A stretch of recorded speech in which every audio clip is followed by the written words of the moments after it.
Hello everyone. Now today we start chapter 4 determinant. और आज इस वीडियो में हम एक्सरसाइज 4.1 के सभी क्वेश्चन कंप्लीट करेंगे और इस कंसेप्ट को भी समझेंगे, यानी इसका इंट्रोडक्शन जो है डिटर्मिनेंट का वो देखेंगे with the help of examples. तो आप इस पूरी वीडियो में बने रहिए और सभी क्वेश्चंस के सॉल्यूशन देखिए। इजी तरीके से मैं आपको बताऊंगा कि आप इजीली किस तरीके से सभी क्वेश्चंस को अटेम्प्ट कर सकते हैं। और आप हमारे इस चैनल को सब्सक्राइब कर सकते हैं if you are student of physics and mathematics of 11th and 12th class. और हमारी अपनी ऐप भी है जिस पे काफ़ी आपको फ्री कंटेंट अवेलेबल है, आपको मिलेगा। तो उसको आप इंस्टॉल करें और आप उसमें एक्सप्लोर कर सकते हैं। काफ़ी आपके अकॉर्डिंग बहुत सारे वहाँ पर पेड और फ्री कंटेंट अवेलेबल हैं। तो चलिए हम स्टार्ट करते हैं डिटर्मिनेंट। और आप इस पूरी डिटर्मिनेंट के बेसिक को समझने के लिए इस वीडियो को एंड तक जरूर देखें। चलिए let's start. Okay, now first the introduction of determinant क्या होता है ये समझ लो थोड़ा पहले। कि अगर आपके पास कोई सिस्टम ऑफ लीनियर इक्वेशंस है, जैसे आपके पास यहाँ दिया हुआ है ना, a1x plus b1y is equal to c1 and a2x plus b2y is equal to c2, दो इक्वेशन दी हुई हैं। तो हम इन दो इक्वेशन को इस तरीके से मैट्रिक्स की फॉर्म में लिख सकते हैं, है ना, a1 b1 a2 b2, है ना, और दूसरी matrix x y and is equal to c1 c2। इस तरह से हम इसको लिख सकते हैं मैट्रिक्स की फॉर्म में। आपने पढ़ा होगा 10th क्लास के अंदर कि अगर दो इक्वेशन इस तरह से हैं तो उसके जो सॉल्यूशन होते हैं that depends upon this ratio, यानी यहाँ पर आप उस बात को रिकॉल करें तो a1 upon a2 if not equal to b1 upon b2, तब हम ये कहते हैं कि इस इक्वेशंस के जो है यूनिक सॉल्यूशन होंगे। ठीक है, तो यूनिक सॉल्यूशन का पता हमें इस कंडीशन से पता चलता है। अगर इसको हम क्रॉस मल्टीप्लाई करके लिखें तो हमारे पास कुछ इस तरीके से ये एक नंबर आता है which should not be equal to 0 for unique solution. तो एक्चुअली ये जो नंबर है a1 b2 minus a2 b1, और यहाँ a1 b1 क्या है, वो ये कॉफिशिएंट्स हैं x और y के, है ना, और जो a2 b2 है वो सेकंड इक्वेशन के कॉफिशिएंट है। तो इस नंबर ये नंबर जो है वो डिटरमाइन करता है कि आपका जो सॉल्यूशन होंगे वो यूनिक होंगे या नहीं। इसीलिए इस नंबर को हम बोलते हैं डिटर्मिनेंट। ओके, तो ये नाम यहाँ से निकल कर आया, डिटर्मिनेंट होता है। तो अगर आपके पास कोई 2 by 2 की मैट्रिक्स है और उसके अंदर एलिमेंट्स, अगर मान लीजिए मैट्रिक्स, अगर एक इज ए मैट्रिक्स और उसके एलिमेंट्स ये इस तरह से हैं a1 b1 a2 b2, ठीक है, तो उसका डिटर्मिनेंट जो होता है, हम उस डिटर्मिनेंट को जो लिखते हैं वो एक्चुअली ये नंबर होता है, जो हमने इस नंबर को बताया कि that determine the uniqueness of the solution a1 b2 minus a2 b1। ठीक है, यानी इस मैट्रिक्स का ये डिटर्मिनेंट है। ठीक है, तो इसको ये आता किस तरह से, कैसे कैलकुलेट करते हैं, 2 by 2 के लिए नंबर है और हम इस डिटर्मिनेंट को किस तरह शो करते हैं वो हम और समझ लेते हैं थोड़ा सा। तो ऐसा समझिए कि आपके पास कोई एक मैट्रिक्स है A, है ना, जिसमें A B C D elements हैं, ये 2 by 2 का मैट्रिक्स है। तो डिटर्मिनेंट को शो करने का ये तरीका होता है, जैसे ये मैट्रिक्स है, मैट्रिक्स के दोनों तरफ हम पैरेलल लाइन डाल देते हैं, जैसे मोड होता है, लेकिन ये एक्चुअली मोड की तरह नहीं होता। देखने में कंफ्यूज हो सकते हो, आपको लगेगा कि मोड है, लेकिन ये मोड नहीं है। ठीक है, तो आप ऐसे लिखें या आप DET ना, डिटर्मिनेंट इन ब्रैकेट A लिख सकते हैं। और जो भी एलिमेंट्स हैं उसमें मैट्रिक्स का जो ब्रैकेट होता है उसको हटाकर आप इसी तरह के दो डंडे जो आपने ए के आजू बाजू लगाए वो यहाँ लगा सकते हैं।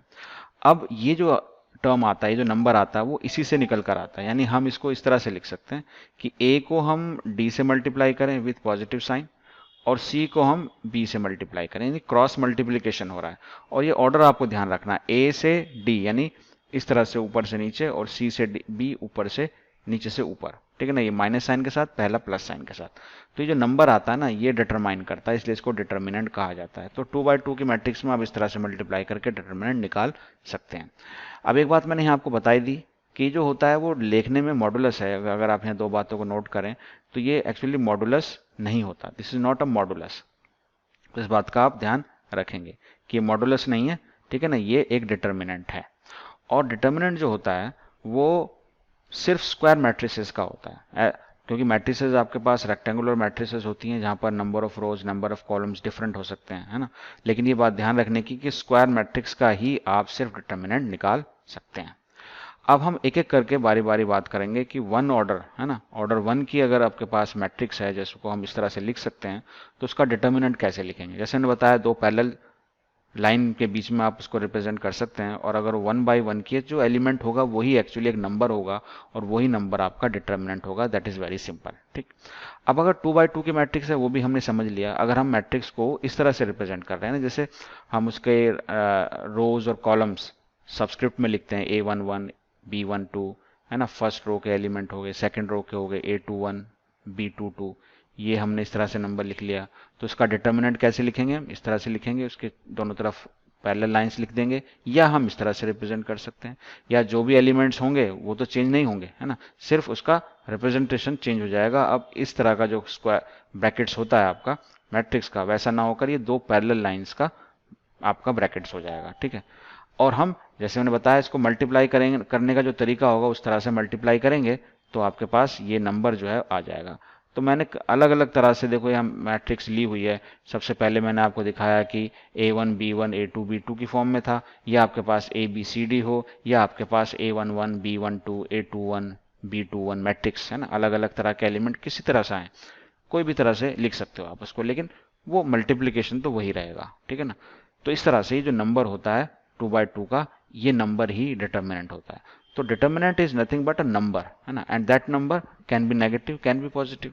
तो ये 2/2 की मैट्रिक्स होगी। लेकिन 3/3 की मैट्रिक्स को कैसे निकालेंगे, इसको थोड़ा समझते हैं। देखिए 3/3 की अगर आपके पास कोई मैट्रिक्स दी हो तो उसका डिटर्मिनेंट क्या होगा? रिप्रेजेंटेशन तो ईजी है, सिर्फ आप क्या करेंगे, अगर आप सिर्फ मैट्रिक्स लिख रहे हैं, अगर आप मान लीजिए लिख रहे हैं यहाँ पर A, तो A अगर मैट्रिक्स है तो मैट्रिक्स, इसमें मैट्रिक्स का पता कैसे चलेगा आपको, ये ध्यान देने वाली बात है। ठीक है।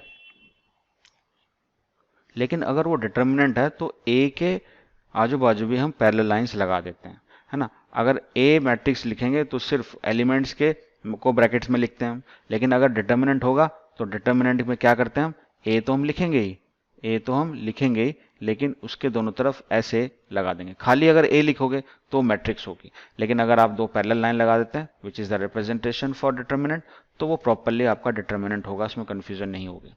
तो अगर मान लीजिए ये इस तरह से है, आपके पास 3 रोज एंड 3 कॉलम्स है, तो उसका डिटर्मिनेंट हम कैसे निकालेंगे? तो उसका डिटर्मिनेंट निकालने का के जो है वो 6 तरीके हैं, 6 तरीके से आप निकाल सकते हो। पहला जैसे मैंने निकाला, एक्सपेंशन आप करते हैं, उसको खोलते हैं, उसको एक्सपेंशन बोलते हैं। तो जैसे हम इसमें निकालते हैं एक्सपेंशन अलोंग रो 1। ठीक है। तो रो 1 के अलोंग निकाल सकते हो। इसी तरीके से रो 1 के अलोंग ये निकाल के दिखाया हो, मैं अभी आपको समझाऊंगा इस कैसे आया। या आप इसको रो 2 के अलोंग निकाल सकते हो, रो 3 के अलोंग भी निकाल सकते हो, या आप कॉलम के अलोंग भी निकाल सकते हो। तो वो होगा C1 के अलोंग निकाल सकते हो, या C2 के अलोंग निकाल सकते हो, या C3 के अलोंग निकाल सकते हो। यानी 3 रोज है तो 3 रोज में किसी भी रो के अलोंग निकाल सकते हो। 3 कॉलम्स हैं तो 3 कॉलम में किसी भी कॉलम के अलोंग निकाल सकते हो। तो जिस तरीके से भी निकालें, चाहे रो के अलोंग निकालें या कॉलम के अलोंग निकालें, आपका आंसर सेम रहेगा। डिटर्मिनेंट में आपका कोई भी अलग डिफरेंट वैल्यूज नहीं आएंगी। तो देखिए निकाला किस तरह से गया है। तो यहाँ पर डिटर्मिनेंट A या पैरेलल लाइंस के बीच में डिटर्मिनेंट। अब हम क्या करते हैं, जैसे मैं रो 1 के अलोंग अगर इसको ओपन कर रहा हूं, यानी ये मेरी रो 1 है, रो 1 के एलिमेंट्स ये रहे। ठीक है। तो मैं रो 1 के एलिमेंट्स के को लिखूंगा पहले, जैसे A11 लिखा, और मेरा जो साइन है वो यहाँ पर प्लस और माइनस आएगा। प्लस कब आएगा, माइनस कब आएगा, that depends on the elements. जैसे यहाँ पर ये मेरा फर्स्ट रो फर्स्ट कॉलम है, तो -1 की पावर 1 + 1 हो जाएगा। ठीक है। अब आप सेकंड एलिमेंट लेंगे, जैसे यहाँ मैंने लिया A11, तो जब मैं A11 लूंगा, तो A11 को ध्यान में रखते हुए मैं इसको अगर कंसिडर कर रहा हूँ, ठीक है, तो इस रो को मैं छोड़ दूंगा, इस कॉलम को मैं छोड़ दूंगा, बाकी जो बचेगा वो मेरा डिटर्मिनेंट से मल्टीप्लाई हो जाएगा यहाँ पर। तो A11, और देखिए डिटर्मिनेंट जो था A22 A23 A32 and A33, ये डिटर्मिनेंट से मल्टीप्लाई होगा। ठीक है। अब जब मैं आगे मूव करूंगा तो मैं सेकंड एलिमेंट लूंगा, तो सेकंड एलिमेंट मेरा है A12, तो यहाँ पर लिखूंगा A12। ठीक है, ये A12 लिखूंगा यहाँ पर, और A12 पॉजिटिव होगा या नेगेटिव होगा, दैट डिपेंड्स ऑन -1 की पावर जो होगा 1 + 2 होगा, यानी ये 1 2 है तो पावर भी 1 2, तो ऑब्वियसली ये नेगेटिव आएगी। तो एक बार पॉजिटिव आएगा, एक बार नेगेटिव आएगा, एक बार पॉजिटिव आएगा, एक बार नेगेटिव आएगा। तो अगर आप इसको याद रखें तो ये वाली जो टर्म होती है ये नेगेटिव आती है, ये वाली नेगेटिव आती है, ये टर्म नेगेटिव आती है, और ये टर्म नेगेटिव आती है। तो इसको अगर हम ऐसे मिला दें तो एक स्क्वायर टाइप बन जाता है। अगर आप ध्यान रखें तो सिर्फ इन्हीं टर्म में नेगेटिव आता है। लेकिन मैं फर्स्ट रो के अलोंग कर रहा हूं तो मेरे पास A11 A12 और A13 ही यहाँ पर तो मैं A1 2 तक पहुंच चुका था, अब मैं A1 3 पर आऊंगा यहाँ पर, तो A1 3 -1 की पावर 1 + 3, तो ये इवन नंबर होकर ये पॉजिटिव हो जाएगा। ठीक है, उसके बाद जैसे यहाँ A12 की बात करें, A12 लिया मैंने, और A12 लेने के बाद क्या करूंगा मैं, एक मिनट देखिए यहाँ पर, या समझे, तो थोड़ा फोकस करें A12 पर। तो अगर मैं A12 ले रहा हूँ तो A12 जिस रो में आ रहा है और जिस कॉलम में आ रहा है वो छोड़ दूंगा, बाकी जो एलिमेंट होंगे उसका डिटर्मिनेंट मैं यहाँ लिख दूंगा इस तरह से। ठीक है, उसके बाद नेक्स्ट जो है एलिमेंट मेरा, नेक्स्ट एलिमेंट है A13, तो अब मैं A13 पे ध्यान रखूंगा, और ये जिस रो में आ रहा है जिस कॉलम में आ रहा है उसको छोड़कर, है ना, यहाँ पर वो डिटर्मिनेंट आ जाएगा मेरा। तो ये आप देख रहे हो, ये डिटर्मिनेंट ये आ गया। तो ये इस तरीके से अलोंग R1 मैंने निकाल लिया। आप किसी भी रो के अलोंग निकालें या किसी भी कॉलम के अलोंग निकालें, सिर्फ यही मेथड आपको अप्लाई करना है, और सभी के अलोंग आपका जो आंसर आएगा वो सेम आएगा। तो 6 तरीके से आप इस 3x3 मैट्रिक्स को एक्सपेंड कर सकते हैं और इसकी वैल्यू निकाल सकते हैं, और वो भी एक नंबर ही होगी। ओके, अब कुछ बातें ध्यान रखनी है, जैसे मैंने बताया कि आप किसी भी रो के अलोंग निकालें, किसी भी कॉलम के अलोंग निकालें, लेकिन आपको थोड़ा स्मार्ट वर्क करना पड़ेगा, और उसके लिए क्या इजी तरीका होगा वो ध्यान रखना पड़ेगा। तो इजी तरीका क्या हो सकता है, समझ लें।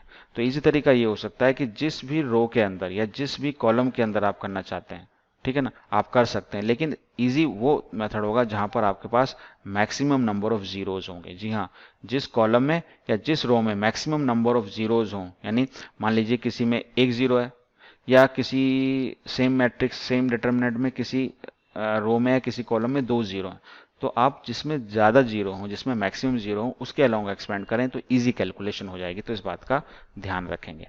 और प्लस माइनस कहाँ आएगा वो मैंने आपको बता ही दिया। ठीक है, अच्छा, अब एक इम्पॉर्टेंट चीज़ जो है, जो थोड़ी सी आपको याद रखनी है, वो ये है, इसमें बच्चे बहुत कंफ्यूज होते हैं।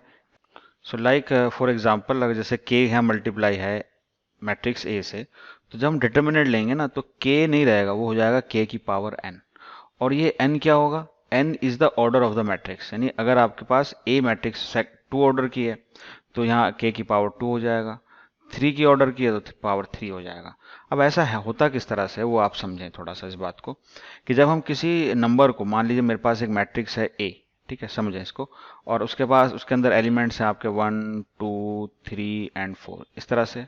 तो ये हम समझ चुके हैं मैट्रिक्स के में कि अगर मान लीजिए मैं इसको 3 से मल्टीप्लाई करता हूँ, k की वैल्यू अगर 3 होती है, और इस मैट्रिक्स से मल्टीप्लाई करता हूँ, तो ये हम जानते हैं मैट्रिक्स में कि हाँ, सभी एलिमेंट्स को हमें मल्टीप्लाई करना होता है। यानी 3 को मल्टीप्लाई करेंगे हम 1 से, 3 को ही मल्टीप्लाई करेंगे 2 से, और इस रो में भी ऐसे करेंगे, 3 को 3 से मल्टीप्लाई करेंगे और 3 को 4 से मल्टीप्लाई करेंगे। लेकिन कंफ्यूजन यही होती है कि मैट्रिक्स में जैसा होता है ऐसा डिटर्मिनेंट में नहीं होता।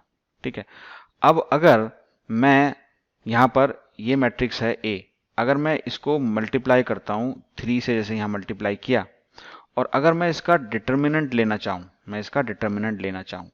तो हमें अब ये मालूम है कि डिटर्मिनेंट में हम अगर कॉमन लेते हैं कुछ, अगर हमें कुछ कॉमन लेना है, तो हम at a one at a time सब कुछ कॉमन नहीं ले सकते, नहीं सभी एलिमेंट्स में से कॉमन नहीं ले सकते।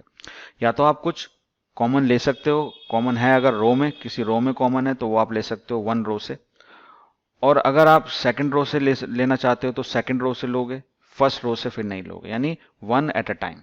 इस तरीके से आप कॉलम से भी कॉमन ले सकते हो, लेकिन आप 1 एट अ टाइम सारे एलिमेंट से कॉमन नहीं ले सकते। या तो किसी एक रो से कॉमन ले सकते हो, या आप किसी एक कॉलम से कॉमन ले सकते हो।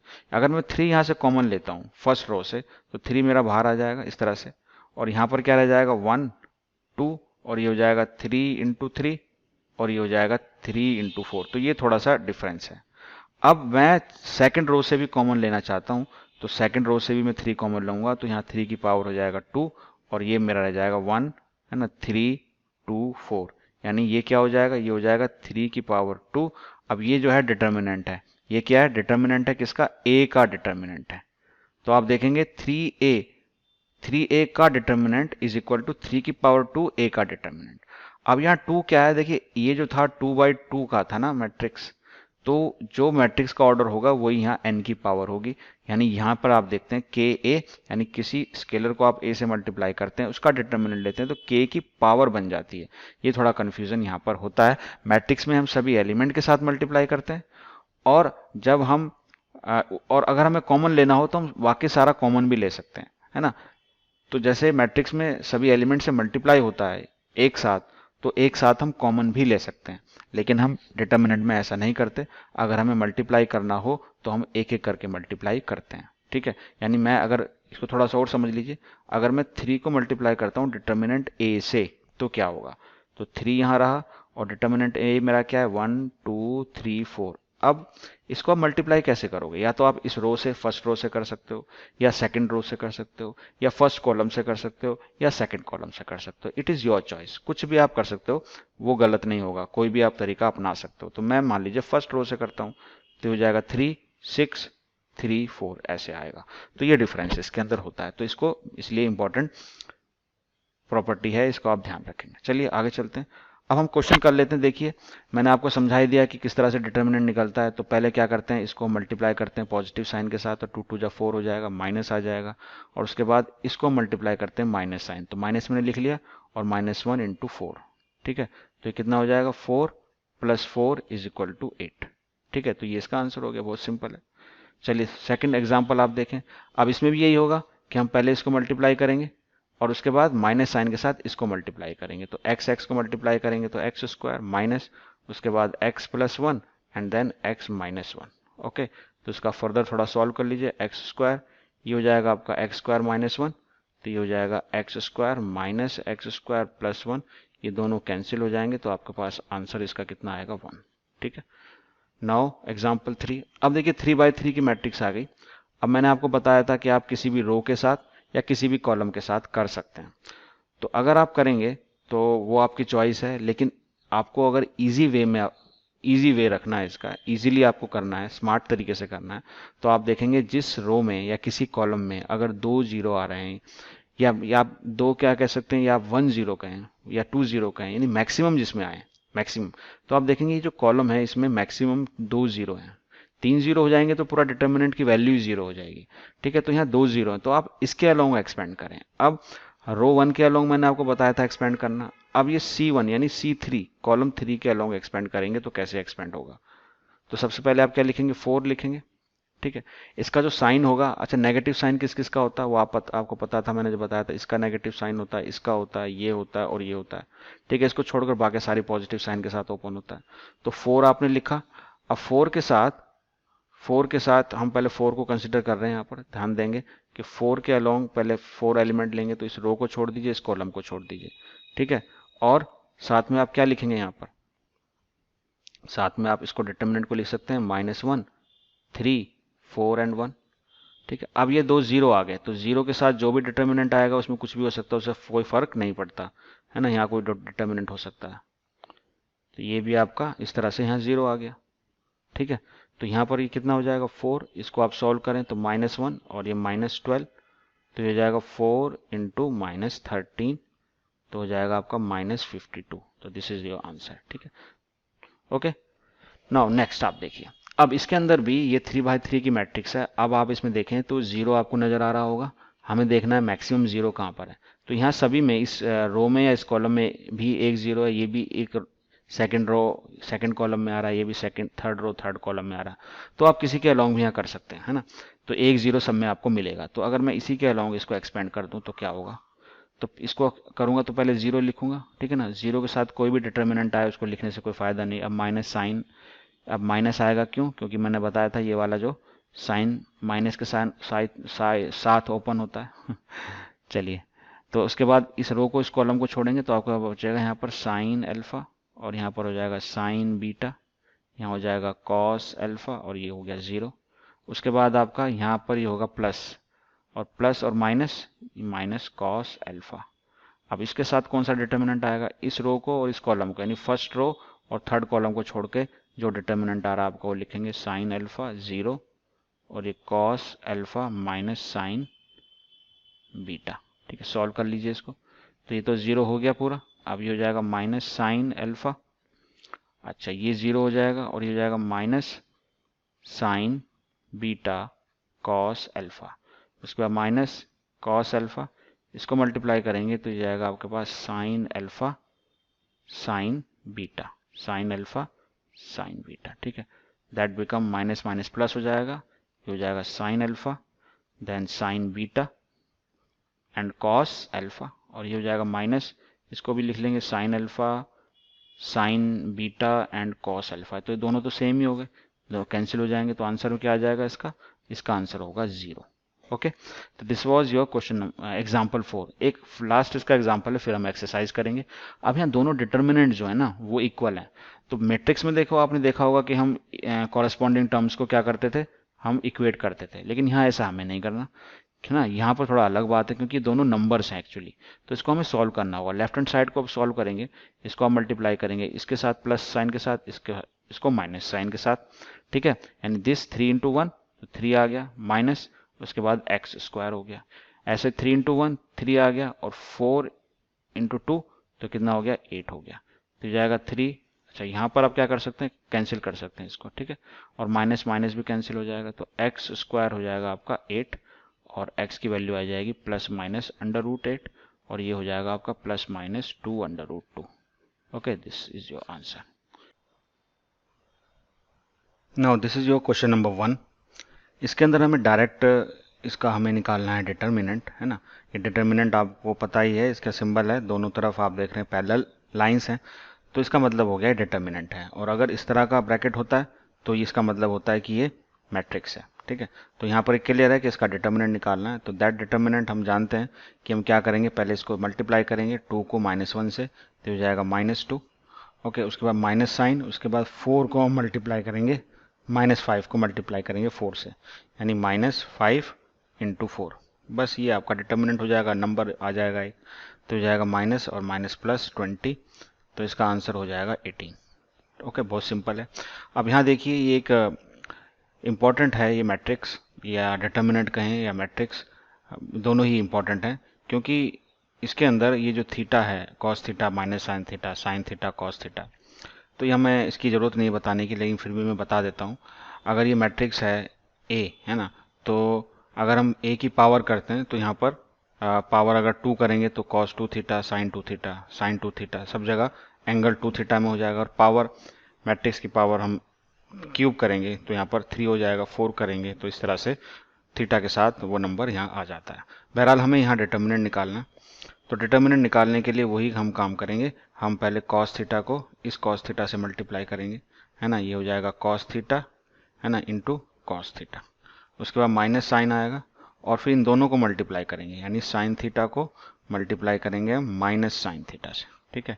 तो 2/2 मैट्रिक्स के लिए तो ईजी हो जाता है, तो ये हो जाएगा आपका कॉस स्क्वायर थीटा, और माइनस माइनस प्लस हो जाएगा, ये हो जाएगा साइन स्क्वायर थीटा, और ये आइडेंटिटी हम जानते हैं, ये होती है 1, तो इसका आंसर हो जाएगा 1। बहुत सिंपल है। ये आपका सेकंड क्वेश्चन का फर्स्ट पार्ट था। इसी का जो सेकंड पार्ट है उसके अंदर भी ये 2/2 की ही मैट्रिक्स है, यानी ये एक पूरा का पूरा जो है ना, ये एक एलिमेंट है, ये दूसरा एलिमेंट, इस तरीके से आप ध्यान रखें, एलिमेंट ये पूरा एक ही माना जाएगा। तो इस पूरे एलिमेंट को मल्टीप्लाई करेंगे इस एलिमेंट से, ठीक है। तो ये एलिमेंट ये हो जाएगा आपके पास x square minus x plus 1, और इसको मल्टीप्लाई करेंगे x प्लस 1 से, उसके बाद माइनस साइन आएगा, और फिर हम इन दोनों को ऐसे मल्टीप्लाई करेंगे, यानी x प्लस 1 को मल्टीप्लाई करेंगे x माइनस 1 से। तो यहाँ जो पहले वाला ये जो है x square minus x plus 1 और इंटू एक्स प्लस 1, ये आप देखोगे फॉर्मूला बन जाएगा, और ये फॉर्मूला किसका होगा, एक्स क्यूब प्लस 1 क्यूब, ठीक है। इसको हम ए क्यूब प्लस बी क्यूब के तरह से हम इसको ओपन कर सकते हैं, और ये जो है ये कंबाइन होकर x प्लस 1 x माइनस 1 ये हो जाएगा एक्स स्क्वायर माइनस 1। तो बस इसको थोड़ा सा आप सिंप्लीफाई कर दें, तो जाएगा x cube plus 1 minus x square और माइनस माइनस प्लस 1 हो जाएगा। तो इसको सिंप्लीफाइड फॉर्म में लिखेंगे तो x cube minus x square plus 2। तो इस सेकंड पार्ट का ये होगा आंसर, यानी ये इसका डिटर्मिनेंट हो जाएगा। तो सिंपल क्वेश्चन है, बहुत ही सिंपल है। अब देखिए क्वेश्चन नंबर 3 में देखें आप, तो यहाँ पर हमें एक मैट्रिक्स दी हुई है, और ये मैट्रिक्स है आपकी A. Okay, this is your A matrix. अब हमें निकालना क्या है, हमें ये शो करना है कि 2a का determinant is equal to 4 into determinant of A. Okay, तो देखिए पहले यहाँ पर मैं आपको बता दूं, अगर मैं यहाँ लिखता हूँ, हमारे पास a तो है, लेकिन मैं अगर 2a लिखूंगा तो क्या होगा, तो 2a देखिए क्या होगा। अब देखिए a जो है वो है मैट्रिक्स, a जो है वो मैट्रिक्स है, और हम जानते हैं किसी भी स्केलर को अगर हम मल्टीप्लाई करते हैं मैट्रिक्स से तो सभी एलिमेंट के साथ वो मल्टीप्लाई हो जाता है, ठीक है। तो यानी 2 है ना, और a हमारे पास क्या है, मैट्रिक्स की बात अभी हो रही है, ये आपका 1 2 और ये 4 2। ठीक।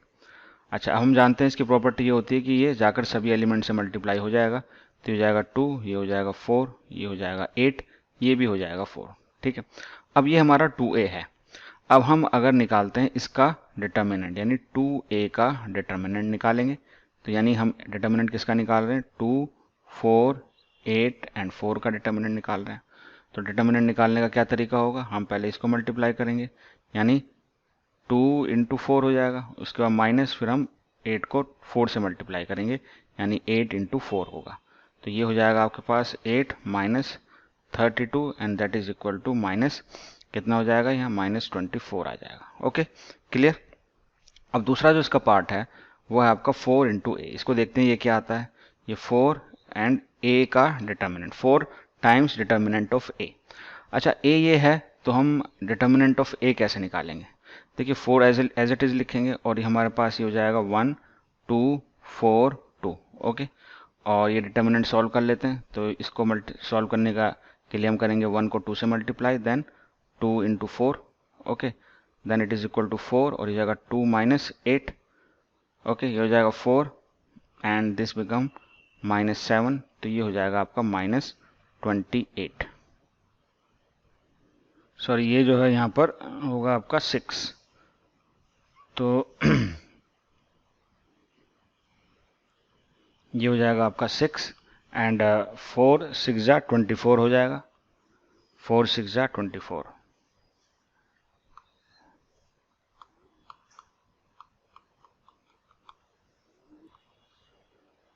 6 एंड दिस इज माइनस 24। तो आप देख सकते हो यहाँ पर ये दोनों जो रिजल्ट आ रहा है वो सेम आ रहा है।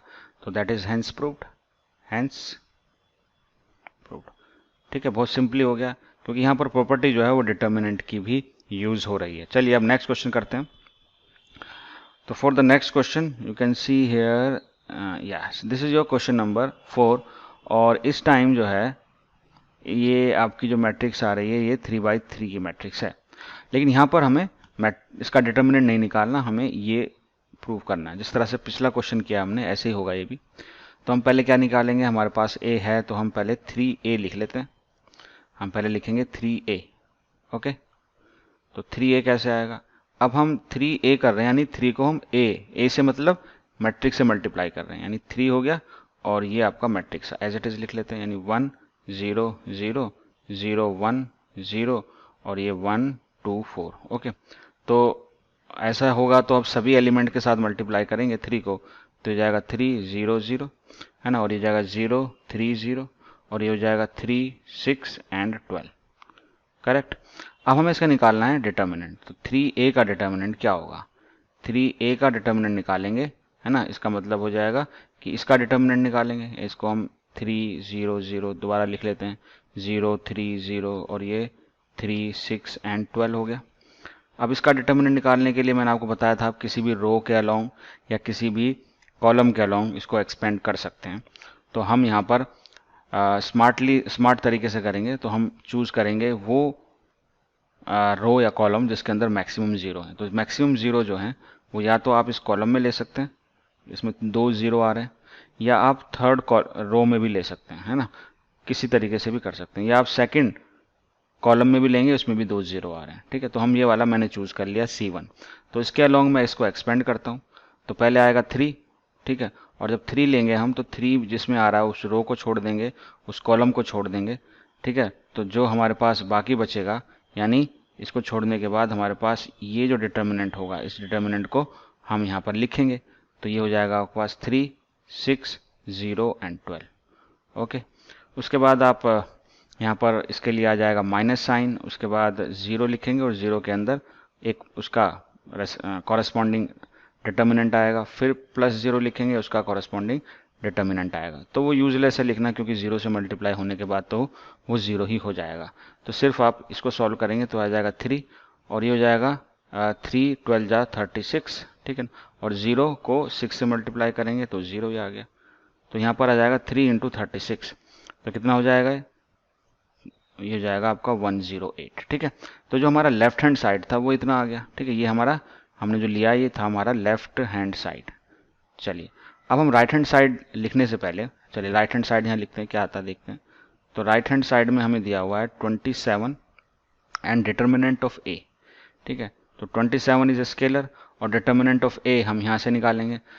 अब डिटर्मिनेंट ऑफ ए कैसे सॉल्व करेंगे, तो वो यहाँ हम डिटर्मिनेंट ऑफ ए लिखते हैं 1 0 0 0 1 0 एंड 1 2 4। ठीक है, अब इसको सॉल्व करने के लिए मैं अगेन यूज कर रहा हूँ कॉलम C1 जिसके अंदर 2 0 हैं। ठीक है, तो ईजी हो जाएगा सॉल्व करना। तो 27 तो हमारा ऑलरेडी पहले से ही है और हम इस डिटर्मिनेंट को सॉल्व करेंगे। यहाँ पर इस डिटर्मिनेंट को सॉल्व करेंगे तो क्या होगा देखिए, पहले 1 आएगा और इसका कॉरेस्पॉन्डिंग डिटर्मिनेंट आ जाएगा आपके पास 1 2 0 4, यानी जिस रो और कॉलम में उसको छोड़ देंगे और बाकी जो दो टर्म है वो आपकी 0 0 ही आएंगी। ठीक है, ये नेगेटिव आएगा, सॉरी। चलिए, तो बहरहाल ये आपका जो हो जाएगी इसकी वैल्यू ये हो जाएगी आपकी 27 और यहाँ ये हो जाएगा 4 इंटू 0, तो ये 4 हो जाएगा। इसको मल्टीप्लाई करें आप, इसको मल्टीप्लाई करेंगे तो ये आ जाएगा 108। तो आप यहाँ देख सकते हैं बड़े आसानी से कि आपका जो लेफ्ट हैंड साइड है, left hand side is equal to right hand side, है ना, और बोथ कितने हैं, बोथ आर इक्वल टू 108। तो ये हमने प्रूव कर दिया। अब यहाँ गौर करने की बात ये है इस क्वेश्चन में, क्वेश्चन 4 है ये, कि जब हम किसी डिटर्मिनेंट के अंदर, है ना, k को मल्टीप्लाई करते हैं किसी मैट्रिक्स के साथ और उसका अगर हम डिटर्मिनेंट ले लेते हैं तो ये जो बाहर आता है k, ये हो जाता है k की पावर n, है ना, एंड डिटर्मिनेंट ऑफ a। तो ये हमारी प्रॉपर्टी थी डिटर्मिनेंट की, जो बहुत इंपॉर्टेंट मैंने आपको पहले ही बताई थी। ठीक है, और यहाँ n जो होता है वो a का ऑर्डर होता है। जैसे यहाँ पर n ये जो है वो 3/3 है, तो यहाँ ऑर्डर 3 हो गया। ठीक है, अब यहाँ पर अगर हम डायरेक्टली इस फॉर्मूले से निकालें तो k हमारा यहाँ पर क्या है, स्केलर 3 है, तो 3 की पावर कितना हो जाएगा, 3 हो जाएगा, 3 की पावर 3 हो जाएगा एंड डिटर्मिनेंट ऑफ a हो जाएगा। और 3 की पावर 3 कितना होता है, 27, डिटर्मिनेंट ऑफ a। तो वो यहाँ पर भी लिखा है, आप देख सकते हैं ना। तो इस फॉर्मूले के हिसाब से यही हमारा आ गया, यानी हमने 3 स्केलर लिया, a को उससे मल्टीप्लाई किया तो ये आया, यानी 3a का डिटर्मिनेंट इस 3 की पावर 3, 3 की पावर 3 यानी 27a। तो इसी तरह से ये लिखा हुआ और प्रूफ भी किया जा सकता है। चलिए क्वेश्चन नंबर 5 देखें। इस क्वेश्चन 5 में डिटर्मिनेंट ही पूछा है सिर्फ, वो कुछ नहीं करना, बहुत सिंपल स्ट्रेट फॉरवर्ड है। चलिए इसको करते हैं हम फटाफट। तो हम कौन सा यूज़ करें, वही हमें स्मार्ट तरीका यूज़ करना है जिसके अंदर 2 मैक्सिमम 0 हो। तो मैक्सिमम 0 इस रो सेकंड में आ रहे हैं, तो इसके अलोंग हम एक्सपेंड करेंगे। और एक चीज़ और आप ध्यान रखें कि कौन से एलिमेंट्स में अल्टरनेटिवली पॉजिटिव और नेगेटिव होते हैं। तो अल्टरनेटिवली कौन कौन से आप पॉजिटिव लेंगे, कौन से नेगेटिव लेंगे। तो उसमें ये जो आपके नंबर हैं ये आपका नेगेटिव आएगा, ये नेगेटिव होगा, ये नेगेटिव होगा, ये नेगेटिव होगा। ठीक है, तो इस तरह का जो स्क्वायर बनता है यहाँ पर जो नंबर होते हैं वो नेगेटिव होते हैं। ठीक है, तो मैं किसका, ये जो रेड मार्क किया है मैंने, इस रो के अलोंग में ले रहा हूँ और यहाँ पर ये 0 0 है, सिर्फ 1 के अलोंग मैं इसको अब ले लेता हूँ। तो जब 1 के अलोंग लूँगा तो थोड़ा हटा देता हूँ यहाँ से। ठीक है, तो मैं क्या करता हूँ, 1 के अलोंग ले रहा हूँ इसको, यानी ये जो है -1 इसके अलोंग करता हूँ, ये नेगेटिव आना चाहिए यहाँ पर। तो पहला तो आपका आएगा 0, ठीक है, तो ये भी नेगेटिव होगा एक्चुअली। ठीक है, तो ये -0 हो गया। उसके बाद इसके अंदर जो डिटर्मिनेंट होगा वो आना है, उसके बाद +0, उसके बाद जो इसके अंदर डिटर्मिनेंट होगा वो आएगा, उसके बाद आपका आएगा माइनस, ठीक है ना, और उसके बाद -1 यानी जो एलिमेंट है और इसका जो डिटर्मिनेंट होगा। अब इसका डिटर्मिनेंट कौन सा होगा, जिस रो में आ रहा है ये वो, और जिस कॉलम में आ रहा है वो उसको छोड़ देंगे। बाकी जो आपका डिटर्मिनेंट बचेगा 2/2 का, दैट इज 3 -1, है ना, और 3 -5। बस इसको सॉल्व करेंगे तो यहाँ पर ये वाली जो टर्म है ये 0 हो जाएगी, ये जो टर्म है वो 0 हो जाएगी, बाकी ये वाली बचेगी। तो इसको सॉल्व कर लेंगे हम, तो -1 माइनस प्लस हो जाएगा और ये अंदर आ रहा है आपका -15 और ये माइनस अगेन 3। ठीक है, तो ये आ जाएगा आपका -12। तो ये -12 ही इस डिटर्मिनेंट का आंसर होगा। Okay, this is your question number 5 completed. अब इसका सेकंड पार्ट भी है और इस सेकंड पार्ट को भी इस तरह से हम कर सकते हैं। अब इसमें मैक्सिमम 0 आप ढूंढेंगे तो आपको कहीं मिलेगा नहीं, तो आप कुछ भी जो आपको ईजी लग रहा हो, जो भी तरीका वो आप यूज़ कर सकते हैं। मैं इस फर्स्ट कॉलम के अलोंग इसको खोलता हूँ। तो अब हम तरीका जान गए, हम जल्दी जल्दी इसको करते हैं। तो पहले आएगा 3, उसका जो डिटर्मिनेंट होगा ये रो, ये कॉलम छोड़ा आपने, तो आ गया 1 -2 3 1। उसके बाद ये माइनस आना चाहिए, तो माइनस हो जाएगा प्लस, और इस रो को, इस कॉलम को छोड़ देंगे तो डिटर्मिनेंट आएगा आपके पास 1 2 और ये -2 1। करेक्ट। अब लेंगे हम 5, ये प्लस का होगा, ठीक है, और इस फर्स्ट रो को और थर्ड कॉलम को छोड़ देंगे, बाकी डिटर्मिनेंट 2/2 का आपका पास बच जाएगा ये 2/3। बस इसको सॉल्व कर दीजिए आप। तो इसको सॉल्व करेंगे तो आएगा 3 और ये हो जाएगा 1 और ये हो जाएगा +6, ये आ जाएगा आपके पास 4, ये हो जाएगा 1, ये हो जाएगा +4, ये आपका 5 और ये हो जाएगा 3, ये हो जाएगा -2। तो दिस इज 3 × 7 +4 × 5 +5 × 1। ओके, तो दिस इज 21 + 20 + 5, तो कितना हो जाएगा? ये हो जाएगा आपका 46। This is the answer to this question. Okay, I hope easily आपको सब समझ में आ रहे होंगे। अब इसी 5th क्वेश्चन के 2 और पार्ट हैं, इसको थोड़ा सा और हम जल्दी करेंगे, डायरेक्टली करेंगे। तो चलिए जल्दी से फटाफट इसको स्टार्ट करते हैं। और अब मैं किस रो को यूज़ करने वाला हूँ, देखिए एक ज़ीरो तो मुझे मिल रहा है, तो मैं उस ज़ीरो का इस्तेमाल करूँगा। मैक्सिमम यही मेरा मैक्सिमम ज़ीरो इसी रो में है, या मैं इस कॉलम को अभी यूज़ कर सकता था। किसी भी रो में आप किसी भी कॉलम में लेंगे एक एक ज़ीरो आपको मिलेगा, तो आप किसी भी रो या किसी भी कॉलम के अलॉन्ग इसको एक्सपेंड कर सकते हैं। तो पहले मैं यहाँ लिखूंगा 0, ठीक है। अब मैं डायरेक्टली इस रो इस कॉलम को छोड़ के मल्टीप्लाई करने वाला हूँ। तो 0 0 मल्टीप्लाई होकर 0 ही आएगा और ये हो जाएगा आपके पास माइनस माइनस प्लस और ये 9, ठीक है। उसके बाद माइनस आएगा अगली टर्म, और इस रो कॉलम को छोड़कर मैं लिखता हूँ यहाँ पर, यानी इस -1 को 0 से मल्टीप्लाई करता हूँ तो ये 0 हो गया। उसके बाद -2 को दिस से करेंगे तो -3 हो जाएंगे, तो हो जाएगा 6। उसके बाद +2 आया और इसके कॉरेस्पॉन्डिंग जो डिटर्मिनेंट होगा वो हो जाएगा -3 और -2 को 0 से, तो ये आपका 0 ही हो जाएगा, ठीक है। तो अब आप समझ रहे होंगे, थोड़ा जल्दी आपको सीखना है और इसी तरीके से जल्दी आपको इसके डिटर्मिनेंट की वैल्यू निकालनी भी। तो माइनस माइनस प्लस, ये हो जाएगा 6 और ये हो जाएगा आपके पास -6 और ये वैल्यू आ जाएगी 9, तो इसका डिटर्मिनेंट हो जाएगा 9। सॉरी, ये यहाँ पर ये 0 था तो ये 9 तो आएगा ही नहीं, तो ये आपका क्या हो जाएगा, यहाँ से कट ही जाएगा, ठीक है। तो यहाँ रह क्या जाएगा, सिर्फ इसका 0 रह जाएगा, तो दिस बिकम 0 ओनली। ओके, चलिए अब आप देखें इसका लास्ट पार्ट एक और है, इसका 4th पार्ट, इसको देख लेते हैं। अब इसमें भी आप चूज करेंगे तो 0 इसमें आ रहा है, तो मैं इसी को ले लेता हूँ। ये मेरा फर्स्ट कॉलम, इसके अलॉन्ग में इसको एक्सपेंड करता हूँ। तो पहले मेरा आएगा 2 और 2 के कॉरेस्पॉन्डिंग इसको रो को छोड़ूंगा, कॉलम को 2 0 से मल्टीप्लाई तो 0, -5 -1 को मल्टीप्लाई तो हो जाएगा -5। ओके, उसके बाद 0 है तो यहाँ माइनस होना चाहिए 0, और यहाँ पर कुछ भी लिखो आप, उसका 0 ही होने वाला है। उसके बाद 3 आएगा, 3 के कॉरेस्पॉन्डिंग जो डिटर्मिनेंट होगा उसको अब उसकी वैल्यू आ जाएगी आपके पास 1 एंड दिस इज +4, ठीक है। बस ये हो जाएगा आपके पास -10 और +3 एंड 5 दिस इज +15। ओके, तो यहाँ कितना आएगा, दैट इज 5। तो this is the answer to this part of this question as well. Okay, तो चलिए अब मूव करते हैं नेक्स्ट क्वेश्चन की तरफ। Question number 6। जी हाँ, क्वेश्चन नंबर 6 में आप देखेंगे डिटर्मिनेंट ही निकालना है, कुछ नहीं है डिटर्मिनेंट। अब ए के दोनों तरफ क्या लगा दिया, सिंबल लगा दिया, तो निकालना तो डिटर्मिनेंट ही होगा। तो इसका डिटर्मिनेंट हम इसी तरह से कंटिन्यूली सॉल्व करते आ रहे हैं, तो इस तरह से सॉल्व करेंगे। लेकिन आपको डिसाइड करना होगा कि किस रो के अलॉन्ग आप निकालना चाहते हैं। तो सबसे पहले मैं इसको फर्स्ट रो के अलॉन्ग ही निकाल देता हूँ, ठीक है। आंसर तो सेम ही आना है। तो पहला मेरा इसका एलिमेंट है 1 और इसके कॉरेस्पॉन्डिंग यानी इस रो को कॉलम को छोड़ोगे तो ये हो जाएगा -9 और 4 और -3 को मल्टीप्लाई करोगे तो -12 माइनस माइनस +12। उसके बाद नेक्स्ट आपका माइनस साइन के साथ आएगा 1, इस रो को कॉलम को छोड़ोगे तो 2 एंड -9 को मल्टीप्लाई करोगे तो -18। उसके बाद 5 और 3 को -15 तो माइनस माइनस +15 हो जाएगा। उसके बाद -2 है तो -2 ही आएगा। तो फर्स्ट रो और थर्ड कॉलम को छोड़ेंगे, डिटर्मिनेंट ये बचेगा आपके पास 2 4 जा 8 और माइनस हो जाएगा तो -5, ठीक है। बस सॉल्व कर लीजिए इसको। तो यहाँ पर आ जाएगा +3 और ये हो जाएगा -3 और माइनस माइनस प्लस, तो +3 ये भी हो जाएगा। उसके बाद ये 3 होगा और ये -2 तो हो जाएगा -6। तो ये भी वैल्यू कितनी आ रही है, ये भी 0 ही आ रही है। ओके, तो बहुत सिंपल क्वेश्चन आ रहे हैं, बहुत ही सिंपल क्वेश्चन है। तो चलिए अब नेक्स्ट क्वेश्चन की तरफ मूव करते हैं। क्वेश्चन नंबर 7, इसमें हमें x की वैल्यू निकालनी है और ये इसका फर्स्ट पार्ट जो है क्वेश्चन का 7th का फर्स्ट पार्ट है। इसमें भी और सेकंड पार्ट, इसमें भी दोनों में x की वैल्यू कैलकुलेट करनी है।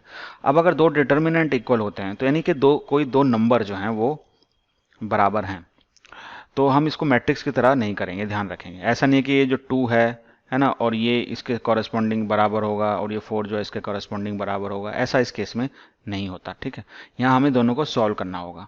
तो पहले हम इसको सॉल्व करेंगे साइड बाय साइड, दोनों को लेफ्ट साइड, राइट को राइट साइड। तो इसका डिटर्मिनेंट तो बहुत ईजी आ जाएगा, 2 × 1 तो कितना हो जाएगा यहाँ पर, ये तो हो जाएगा 2 × 1 2, उसका -5 × 4 तो ये हो जाएगा 20।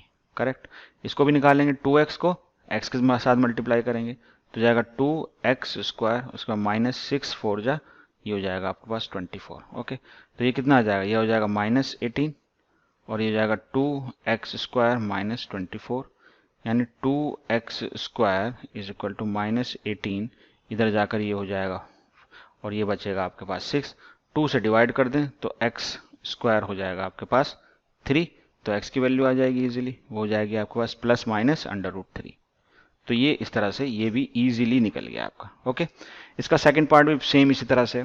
तो आप 2 को 5 से मल्टीप्लाई करें तो हो गया 10, डिटर्मिनेंट निकाल रहे हैं। 4 को 3 से मल्टीप्लाई करें तो हो गया 12। इस तरीके से x को 5 से मल्टीप्लाई करेंगे तो 5x, -2x को 6 से मल्टीप्लाई करेंगे तो 6x। तो यहाँ बच जाएगा आपके पास -2 और यहाँ बच जाएगा आपके पास -x। तो x की वैल्यू कितनी हो जाएगी, 2। बहुत सिंपल हो गया ये भी।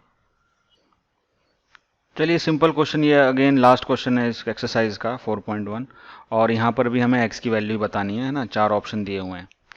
तो कैसे निकालेंगे, वो वही तरीका, इस डिटर्मिनेंट को सॉल्व करेंगे तो x को x से मल्टीप्लाई करेंगे तो कितना हो जाएगा, ये हो जाएगा आपके पास x², तो कितना हो जाएगा x² और -18 एंड 2 को मल्टीप्लाई करेंगे तो आ जाएगा 36, इक्वल टू इसको करेंगे 6 को 6 से मल्टीप्लाई तो 36 माइनस एंड 18 2 जा, ये भी कितना हो जाएगा, ये भी 36 हो जाएगा। तो ये 0 के बराबर हो जाएगा, that is equal to 0। Okay, तो यहाँ पर अभी x² किसके बराबर हो जाएगा, -36 उधर जाएगा तो जाएगा इधर जाकर प्लस। ठीक है, अब क्या करेंगे, अब x की वैल्यू कितनी आ जाएगी, वो तो आ जाएगी +-6। ठीक है, दोनों तरफ स्क्वायर रूट लेंगे तो ये वैल्यू आ जाएगी। तुम्हारा आंसर क्या होगा यहाँ पर, तो B is the correct answer. ठीक है, तो -6 भी है इसमें, +6 भी है, और B में दोनों ही ऑप्शन दिए तो हमारा B ही करेक्ट होगा। ओके, तो this is we have completed this exercise 4.1।